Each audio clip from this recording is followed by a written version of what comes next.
ஒரு சாதாரண இலங்கை குடிமகன் தனது வங்கி கணக்கில் 50,000 ரூபாய்க்கு மேல் வைப்பில் செய்கின்ற பொழுது வருமானம் எங்கிருந்து வந்தது என்று கேட்கும் சட்டம் 750 கோடி ரூபாய் மக்கள் பணம் அப்படியே காணாமல் போன போது எங்கே போனது? துப்பாக்கி ஏந்திய திருடர்கள் அல்ல, ஒரு போலியான மின்னஞ்சல் மூலம் நமது தேசிய திரைசேரியிலிருந்து சூறையாடப்பட்டிருக்கின்றது. இதோ அதன் பின்னணியில் இருக்கும் அதிரடி தகவல்கள் பற்றித்தான் வருகின்றது இன்றைய பார்வைகள்.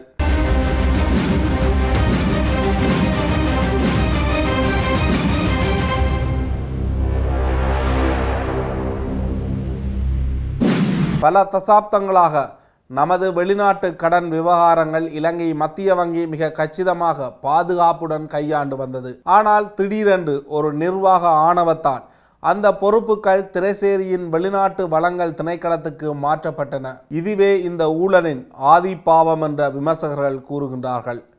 அனுபவமும் தொழில்நுட்பமும் இல்லாத ஒரு இடத்திற்கு அதிகாரத்தை மாற்றியது ஏன் என்ற கேள்வி தற்பொழுது மேலெழுகின்றது.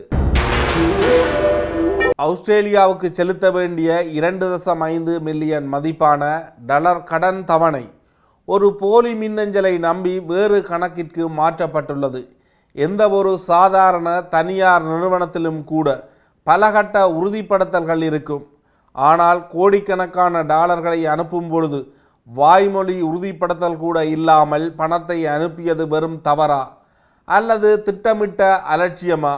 இந்த விவகாரம் நாடாளுமன்றத்தில் பெரும் புயலை கிளப்பியுள்ளது. மத்திய வங்கியின் பாதுகாப்பு கோட்டையை தகர்த்தது யார் என எதிர்க்கட்சிகள் கேள்வி எழுப்புகின்றன. இது ஒரு இன்சைட் ஜாப், அதாவது உள்ளே இருப்பவர்களின் துணையின்றி இது சாத்தியமே இல்லை என்று அவர்கள் நேரடியாக குற்றம் சாட்டுகின்றார்கள். மிகவும் அதிர்ச்சிகரமான விஷயம் என்னவென்றால், இது குறித்து விவாதிக்க அரசாங்கம் நாடாளுமன்றத்தின் அனுமதியை மறுத்துள்ளது. விசாரணை நடக்கின்றது என கூறி தப்பிக்க முயற்சிக்கின்றார்கள். மக்கள் பணம் காணாமல் போனது பற்றி மக்கள் பிரதிநிதிகளிடம் விளக்கம் அளிக்க ஏன் இந்த தயக்கம்? எதை பார்த்து அரசாங்கம் பயப்படுகின்றது? பொது நிதி குழுவின் தலைவர் கலாநிதி கஸ்டடி சில்வா ஆதாரங்களுடன் பேசுகின்றார். திரைசேரியிடம் போதிய தொழில்நுட்ப வசதி இல்லை என்று நாங்கள் முன்பே எச்சரித்தோம். பாதுகாப்பை குறைத்து அதிகாரத்தை ஓரிடத்தில் குவித்து அந்த மாஸ்டர் மைண்ட் யார் என்பதை அவர் பகிரங்கமாக கேட்கின்றார். மூத்த சட்டத்தரணி நாடாளுமன்ற உறுப்பினர் ஃபைசர் முஸ்தபா அவர்கள் இதனை ஒரு நம்பிக்கை துரோகம் என்கின்றார். ஒரு நாட்டின் நிதியை பாதுகாப்பது அரசின் சட்டபூர்வ கடமை. அதை செய்ய தவறியது வெறும் நிர்வாக தவறு அல்ல என்கின்றார். அது ஒரு கிரிமினல் குற்றம் என்கின்றார். உயர்மட்ட அதிகாரிகள் அனுமதியின்றி இவ்வளவு பெரிய தொகை பரிமாற்றம் நடந்திருக்க வாய்ப்பே இல்லை என்பது முஸ்தபாவினுடைய வாதம். குறிப்பாக இது தொடர்பில் சட்டத்தரணிகள் மிக தெளிவாக சொல்கின்றார்கள். இது ஒரு குற்றவியல் அலட்சியம். 5 ஜூனியர் அதிகாரிகளை சஸ்பெண்ட் செய்துவிட்டு உண்மை குற்றவாளிகளை காக்க நினைக்கும் நாடகத்தை நிறுத்த வேண்டும் அரசாங்கம் என்பது அந்த தரப்பினுடைய வாதம். சட்டத்தின் ஆட்சி கேலிக்குள்ளாக்கப்படுவதை ஒருபோதும் ஏற்றுக்கொள்ள முடியாது என்கின்றது ஒரு தரப்பு சட்டத்திறனிகளுடைய மிகப்பெரிய ஒரு எச்சரிக்கையாக இதனை பார்க்கக்கூடியதாக இருக்கின்றது. நாம் இப்பொழுது பிச்சை எடுக்காத குறையாக சர்வதேச நாணய நிதியத்திடம் நின்று கொண்டிருக்கின்றோம். நமது கருவூலமே ஒரு சல்லடை போல இருப்பதை இந்த சம்பவம் உலகத்திற்கு எடுத்துச் சொல்கின்றது. நமது நாட்டின் நிதி நம்பகத்தன்மை இப்பொழுது சுக்குநூறாக உடைந்து கிடக்கின்றது. எந்த முதலீட்டாளர் இனி நம்மை நம்பி வருவார்?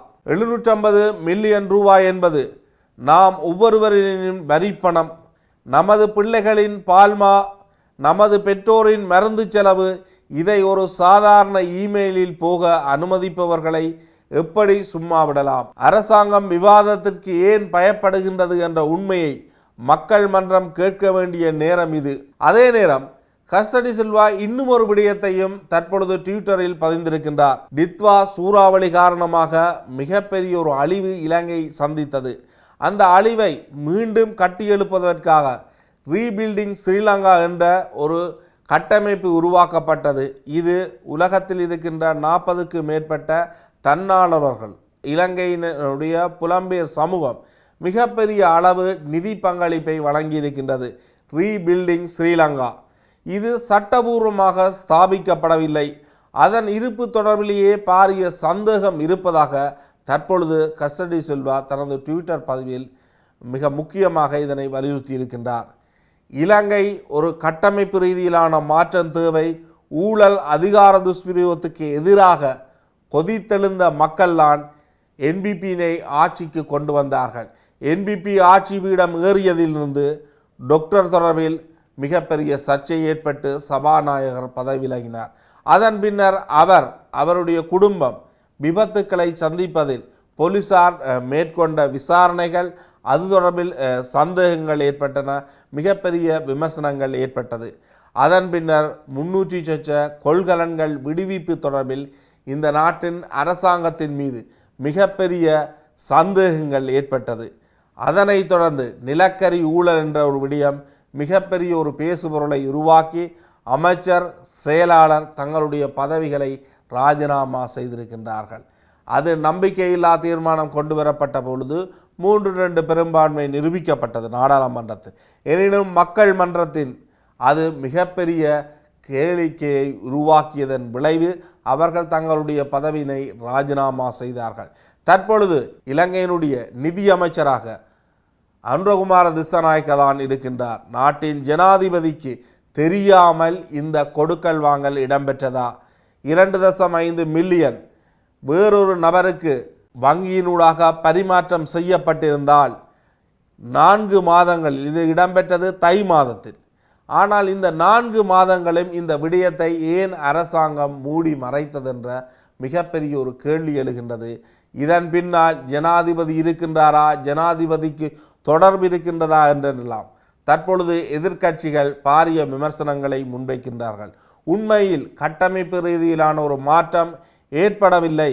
ஆட்சி பீடமேறி குறிப்பிட்ட காலத்திலேயே இந்த ஆட்சி தொடர்பில் இனவாத ரீதியிலும் சரி, ஊழல் அதிகார துஷ்பிரயோகம் தொடர்பிலும் மிகப்பெரிய குற்றச்சாட்டுகள் வர ஆரம்பித்திருக்கின்றது. அரசாங்கம் இதனை எவ்வாறு கையாளப் போகின்றார்கள் என்பது இன்னும் ஒரு கேள்வியாகவே இருக்கின்றது. இன்னும் ஒரு பார்வையில் சந்திக்கின்றேன். நன்றி, வணக்கம்.